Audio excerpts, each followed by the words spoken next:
ci hai regalato una straordinaria lezione di cinema in cui hai mostrato tutto il tuo grande amore per il cinema italiano, in particolare il grande cinema classico, e hai spiegato come tu ti senta debitore nei confronti del cinema italiano e come il cinema americano in genere si senta debitore del cinema italiano.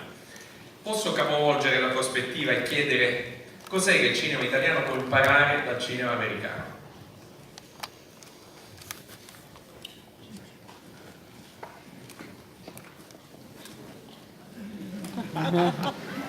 Grazie a questo. Yes, I know. What they can learn, for me, I think any intercultural exchange is good. It's really, I don't necessarily think one could, one has to, I should say, look to American cinema or British or style or whatever, but what is it saying about art? Meaning, what is the impulse to make that picture in that way? That first, if it connects with you, watch the movie, don't study it, then go and see it again, or go and see, use your, whatever, on streaming, whatever, see it again and again and again to discover why you were moved, I think. Why the style of the picture, or the actors, or the interesting use of narrative is something that affected you in this way. No matter what the culture is. And now when we talk about American cinema, I don't really know what we're talking about anymore because there's a very strong divide, I think, in American cinema now at this point, which is pretty obvious. About this divide, just a little bit more. You mean Hollywood made movies, blockbusters versus independent movies? Yes, in a sense, but that kind of thing we both know is kind of, it's too simple now. It's much more complicated, I think, because we have the ability now, you have the ability now to make a movie on anything. You can make it on your cell phone, you can really, people have done it. So that gives us freedom, it gives you a voice, if you have a voice or if you want to develop that voice. The problem is, how do those voices, and I mentioned the other night, the younger and the new filmmakers from Italy too, so extraordinary, how are they supported in that sense? What I mean is, it's one thing to make the film, then you got to get it shown. Maybe beyond the computer screen. Otherwise you may be just talking to yourselves. You want to get it out to the world. And it's going to be a struggle and a fight. And I think it's what George Lucas had said, the next 10 years, he said it's like in terms of the internet, in terms of what we're experiencing now, this new industrial revolution in a sense, is something that is like a black hole. We don't know where it's going to go. The thing is, you can make the pictures, but you've got to get them out. They have to be seen. They have to be experienced by the rest of the world. As far as the word Hollywood is concerned anymore, I don't know what it is. It's when I came from, we had to break our way in, and it was struggle. It's always struggle, It's always struggle anyway. You can make it with an iPhone, it's struggle. But still, this was really, because that was the only place where we could get the financing we thought we needed. And so, that Hollywood, we took advantage of the, maybe like, I don't know, the end of the Roman Empire, sort of the 5th century, I'd say AD, where the other tribes took advantage of the decay, in a sense, the decay of the old system of Hollywood. And there were people there, there were studio people there, there were producers there who had a similar mindset and gave people like myself and Paul Schrader and Brian De Palma, gave us some support. Now, it didn't last, but we go from one to the other, to the other, to the other, until finally, I had to stop. I just completely lost support completely and had to start all over again with the film called After Hours. to learn how to make a film again without being subject to the extraordinary budgets you know, hey, look, they give you a big budget, that's a lot of money, and you have a responsibility. What's the word? I'm the worst person to talk about responsibility, but you know, you try. They got to make some money back. You know, it goes into other things. But the point is that the blockbuster, whatever you want to call it, is, I don't know if it's cinema, it's something else, isn't it? It's more of a kind of theme ride, a theme park ride. So everybody goes, and you know, it's another kind of experience. What we have to do, of course, is to try to get the individual filmmakers, the individual voices that can speak to a larger audience. It may not be everybody, I can tell you that. It's not like Fellini films spoke to a lot of people, but not everyone in America. Antonioni, the same. Rene, the same, but even less with Rene. It was more abstracted, you know. But there were audiences out there. There were people going on a Saturday night to see these films. You know? So, as I said the other day, Il Posto is a film that the distributor liked it so much, Don Rugoff, that he allowed, he had Il Posto free the first day. Anybody can go in and see it at the best theater in New York for independent films. And so, what this comes to really is a changing of the mind, I think, the consciousness of the people in power about a respect and a respect for cinema as art. And I don't mean, you know, one could say, well, art, you mean very slow moving. No, it's not. I mean, Leone's pictures move slowly. You know, it depends on where your concentration is and what you want to say. It's to not let the economic and this new industrial revolution destroy the actual impulse of cinema as art. That's the key. It has to come from the support of those in power, if you can, or enough agitation against them to make sure that they can. And it has to come from the young. Grazie, iniziamo con le domande.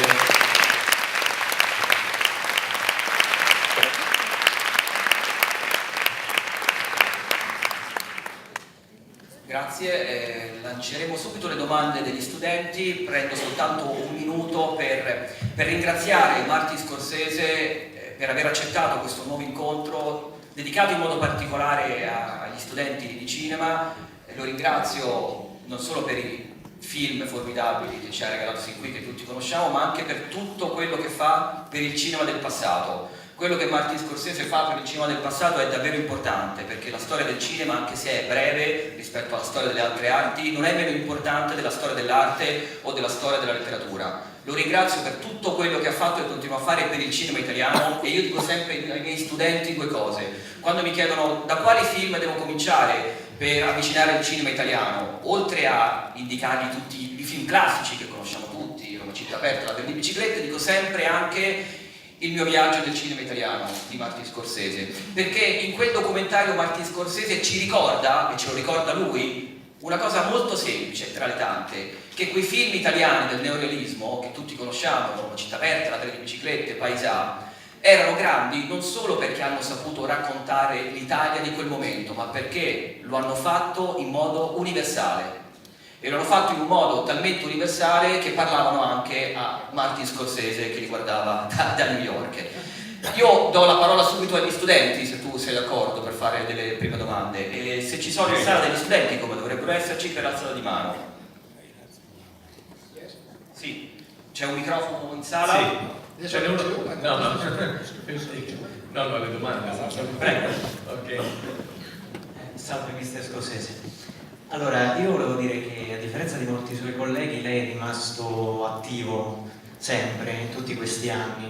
Quindi la mia domanda è come può un regista far sì che il proprio cinema, il proprio stile, il proprio modo di fare film non invecchi con sé ma si rinnovi continuamente? Grazie.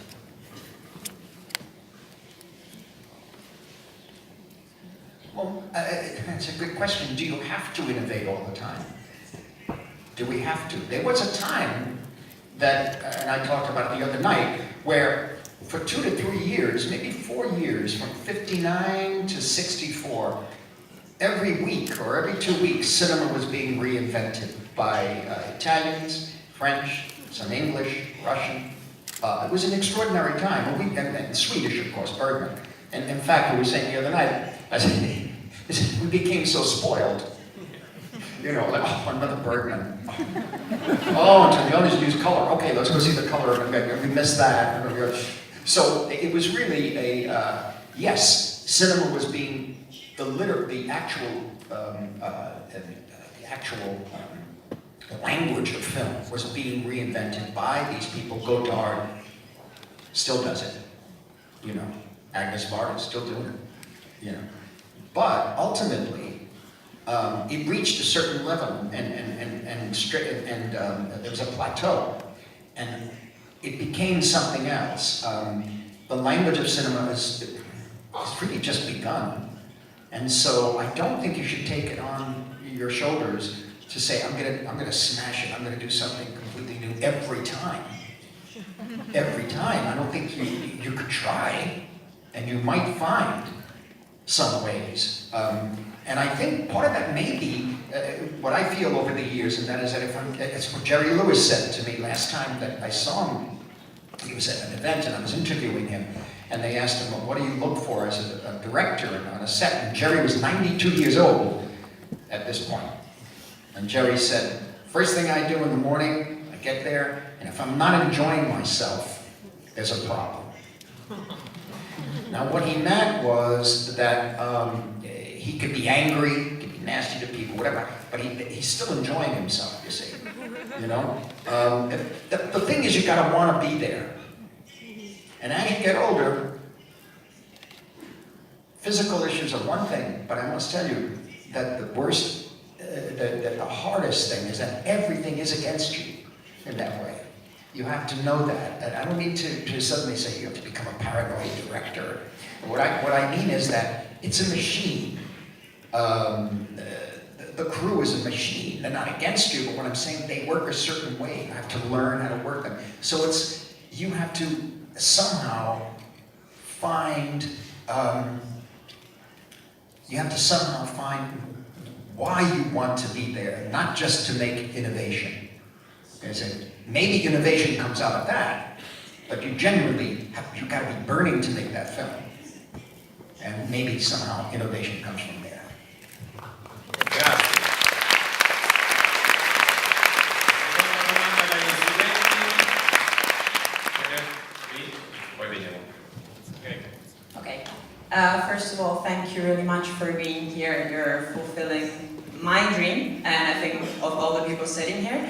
And my question is, as a young screenwriter, my dream obviously is to see one day my script on a screen. And I've read books, and I'm still reading books to maybe know the best way to write something, but I really don't know when I finished it where I'm going to go, what I'm going to do, or if you maybe could give me some hopes. Well, it depends. It depends greatly on who your circle of friends are, your acquaintances.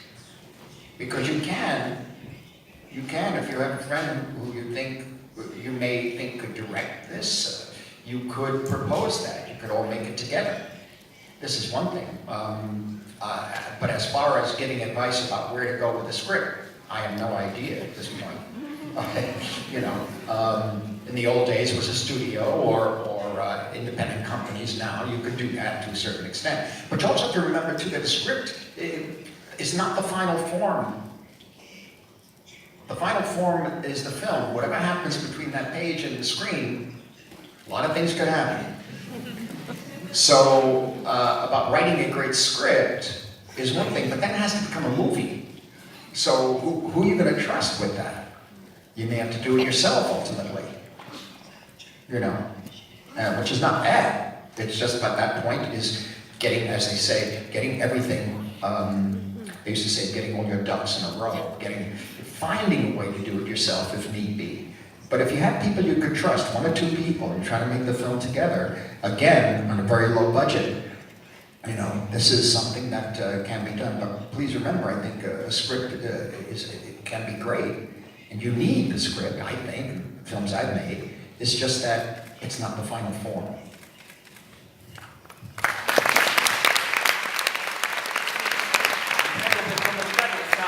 Di alzare tutti insieme la mano per le domande, così magari riusciamo anche a stabilire un ordine. Prego, ce n'è una qui in terza fila.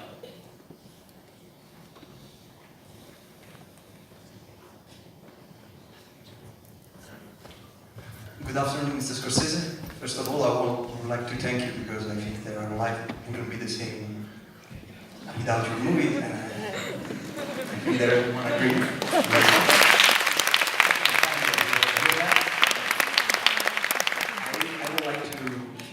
You 2 little things. The first is, what's your relationship with the song "Give Me Shelter" by Rolling Stones that you used so many times in your movies, and why did you use it so many times? And the second question is, if you ever rewatch your own movie. Okay, sorry. No, I don't rewatch them. Because there's enough to make them. I don't want to go through that again. Some of them are gut-wrenching. And also, they're very, you know, as you get older too, they're tied to memories and people. So many friends of mine are dying, and so many relationships were no longer the same. Your behavior in those days, right? You know, just as crazy now, but it's like, it's in a different way.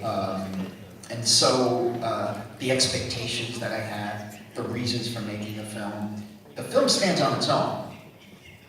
Without me saying anything about it, or I was saying the other day that, you know, a really good work of art stands on its own, apart from all the influences and all the political aspects of it when it was made. For example, I think the neorealist films stand on their own.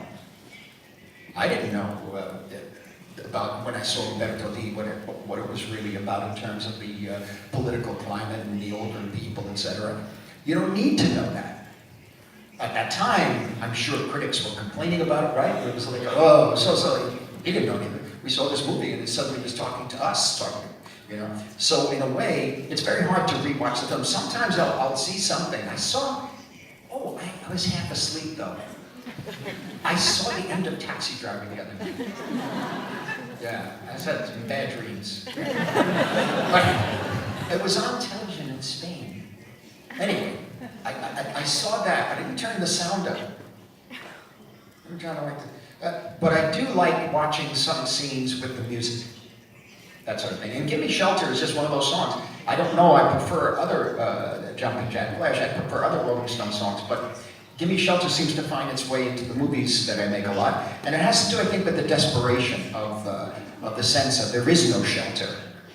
Love is just a shot away, it's just a shot away. And that can mean a lot in life. And so it's his voice, of course, the music, and Mary Clayton's voice, the woman singing. So for some reason that, there are lots of reasons on that song, but it seems to find its way into the films. Abbiamo tempo solo per 3 domande, poi dobbiamo andare al film. Verso le ultime file ci sono delle mani alzate perché da qua non riusciamo a vederle bene. Ne vedo alcune. 3 persone, allora 3 domande. La crudeltà della scelta la lascio al professor Pino. C'è una mano alzata lì? Lì? Prego. Dai, un microfono per favore. Hi, can I ask you how was your encounter and collaboration with Soul Bass and then with Akira Kurosawa? Well, Soul Bass is one of the great graphic artists past century. He is really extraordinary. And when I worked with him, his wife Elaine worked with him too. And you know, I grew up watching films in the early through the 50s, American films. The title sequences by Saul Bass they were the movie in a way, and so I'd never seen anything quite like it. I'm talking about Anatomy of a Murder or The Big Knife, and then of course the Hitchcock ones. So North by Northwest, Psycho. I mean, the use of the graphic was very, very influential. It had a lot to do with different styles. It had to do with Philip Johnson in terms of his architecture. It had to do with America of suddenly the future of this great future that we're all going to have. These white, shiny marble buildings at Lincoln Center, you know. And so he really understood the emotional and psychological aspects of the story of the film, and the way he explored that. For example, in Goodfellas, I discovered that he was still working, and so I had a problem. I had the scene in the beginning of the film, the body in the trunk, and then they killed the guy in the trunk, and then Ray Liotta says, you hear him say, all my life I always wanted to be a gangster, and he slams down the hood of the trunk of the car. He looks up, and you hear Tony Bennett singing "Rags to Riches," and then punch, Goodfellas comes up, and it was very simple. I said, I don't want these big, you know, title sequences anymore. I just want bang, Goodfellas. Like, and I said, it's gonna be a tabloid headline, American, New York tabloid, Daily News, you know, and it didn't work. It had no. I made it tighter, made it smaller, made it bigger. And it doesn't have any impact. And so I said, so Bass is still working. Yeah, he's still working. You think, you know? And so you're working with Elaine. And what he did is in the film, you see, he uses the word like a car. Then it stops. It's extraordinary. And so after that, you know, Age of Innocence, everything, we had this extraordinary time, all the way up to Casino, I believe, Cape Fear, a number of films. And so in any event, you know, he was the best, I believe. And what was the other person? Kurosawa. Okay, it's a long story. I mean, you know, that's nothing about film. I mean, that's everything about filmmaking with Kurosawa. But like, because Francis Coppola got me into that. He said Kurosawa wanted me to do Van Gogh in Dreams because I had burst my way in to get to see him in 1979 and through Auditorium Park actually. And it was the New York Film Festival, and I was about to make Raging Bull, but I was incensed by the color fading and this sort of thing, and I had started this whole, which by the way, the very first presentation of film restoration and the cry against the disrespect for the past of film was presented at Venice, I think in 1980. It was like a 4-hour demonstration of what we were doing. So in any event, I wanted to get his name on a petition, and Audie worked it out that I could get in there for 10 minutes. And I got in the room in the hotel in New York. He was sitting there, and first thing he did was took his watch off and put it down, so he could see the 10 minutes. Okay. And then I talked real fast. Much faster than I can go, because I wanted to get it all in. You understand? Everything is being destroyed right now. So you just...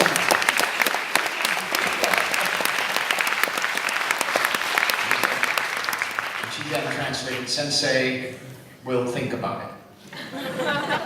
That was it. And then, so later on, when he made, when he saw Raging Bull, he sent me a telegram saying he liked it very much, put his name down. I said, great.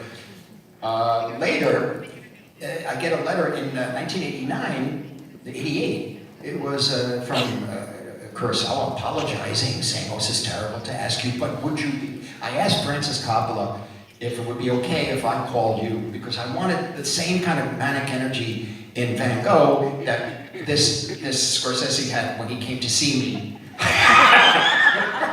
And of course, Francis said, sure, Marty will do it, don't worry. Sorrido perché l'altra sera Paolo Taviani, consegnandogli il premio, ha citato proprio Kurosawa nella tua interpretazione di Van Gogh. Non sapevamo che è dipeso tutto da questo aneddoto che ci hai raccontato. Abbiamo ancora tempo per 2 domande. Andiamo qui in prima fila? Sì, prego. Prego, una e poi un'altra. Hello, Mr. Scorsese. It's a pleasure to meet you. I'm Michele Marciano. I love After Hours. I have 2 questions. What about the set? Do you like rehearsals after set? And before set, sorry. And are you open to the ideas by the actors, or do they have to follow your directions categorically? What do you, sets?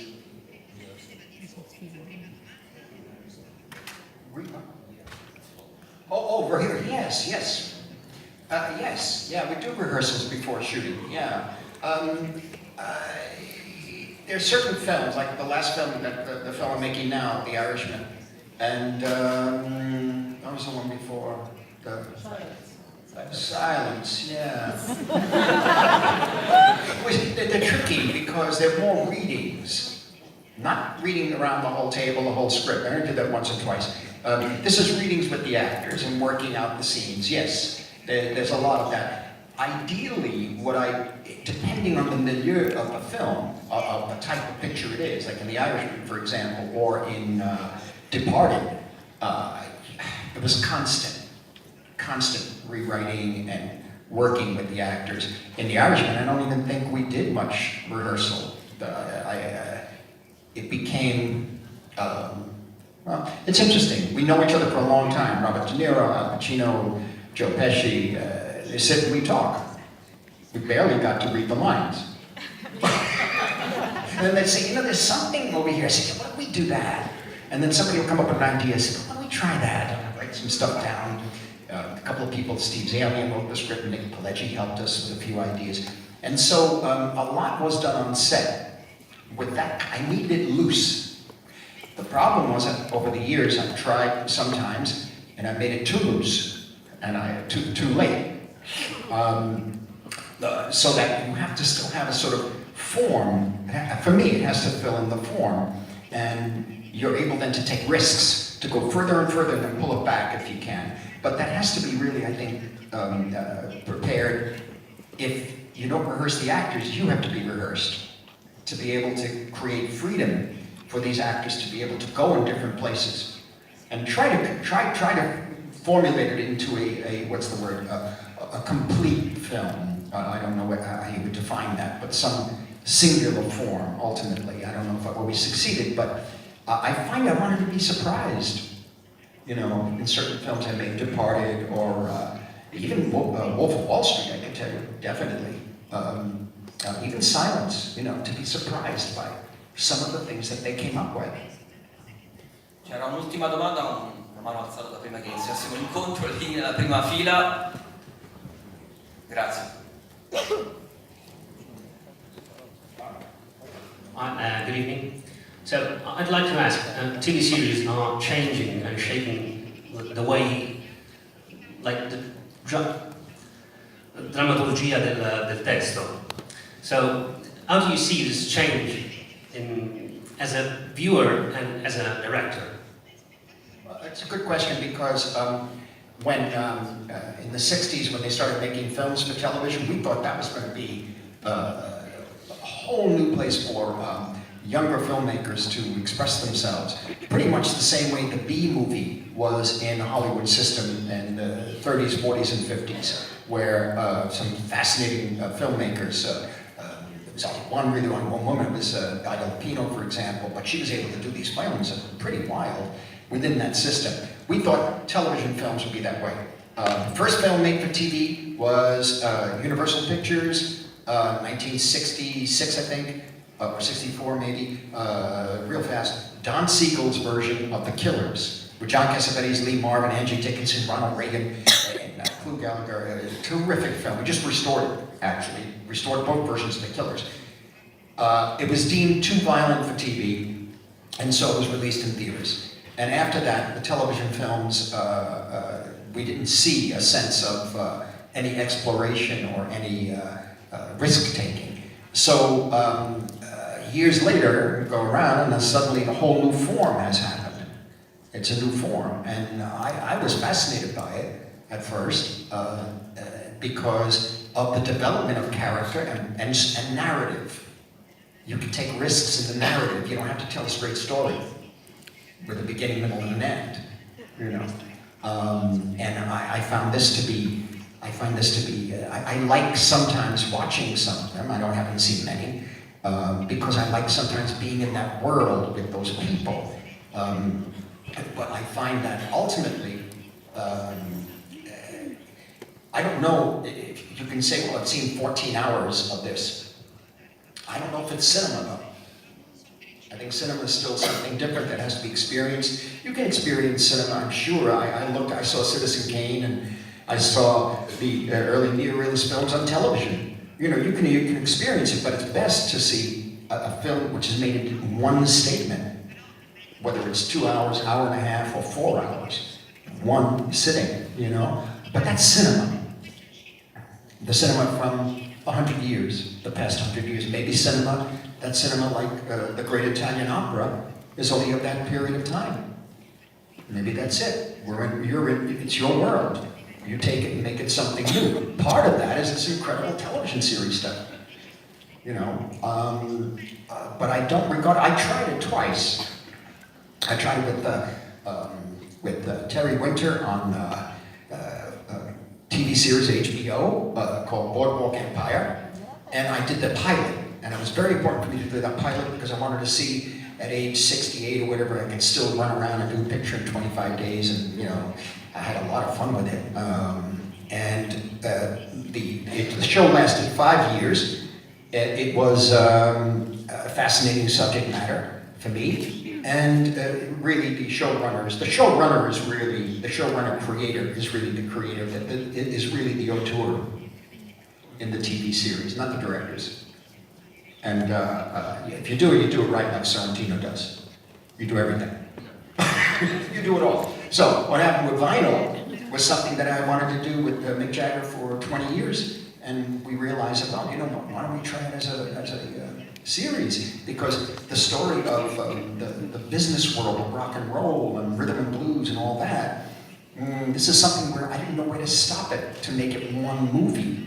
I couldn't do it. I said, well, take advantage of the series, but it was ultimately tragic for me because when we tried for 1 year, I did the pilot.